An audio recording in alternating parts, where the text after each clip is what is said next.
اور میں واضح کر دوں میں نے کبھی یہ ملک چھوڑ کے نہیں جانا.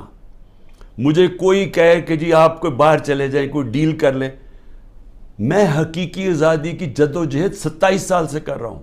میں ڈیلز کرنے کے لیے نہیں کر رہا کہ جی اگر یہ کریں تو ہم آپ کو آگے وزیر اعظم بنا دیں گے, یہ کر دیں گے. میں یہ وزیر اعظم کے لیے نہیں کر رہا. میں ایک اپنے ملک کے اور اپنے ملک کے بچوں کے مستقبل کے لیے کر رہا ہوں. میں باتیں بھی آپ کے لیے اس لیے کہتا ہوں کہ ڈائیلاگ کرو, کیونکہ جس طرف یہ نکل گئے ہیں یہاں تو آگے اندھیرا ہے. یہ حالات ہیں کہ کل کوئی بچے آئے, سوشل میڈیا کے بچے 20-30 لڑکے آئے, وہ جیسے باہر نکلے پکڑ کے ان کو جیل میں ڈال دیا. کس قانون کے تحت بتائیں, کس قانون کے تحت؟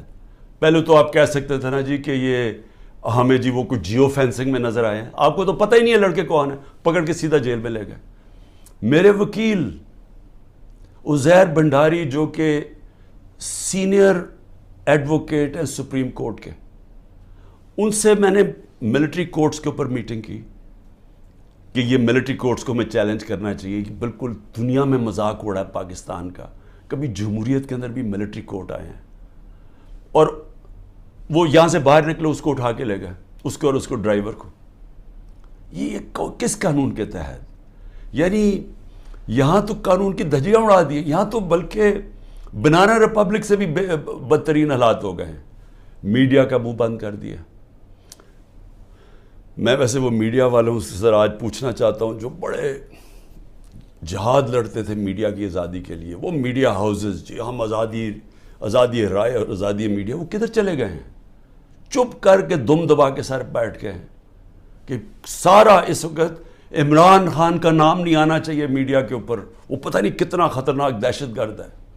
اس کے بعد جو جوڈیشری کے اوپر پریشر ڈالا ہے, جس طرح کی دھمکیاں ججز کو دی جا رہی ہیں, ہمیں فرسٹ ہینڈ پتہ ہے کہ ججز سے کیا کیا جا رہا ہے.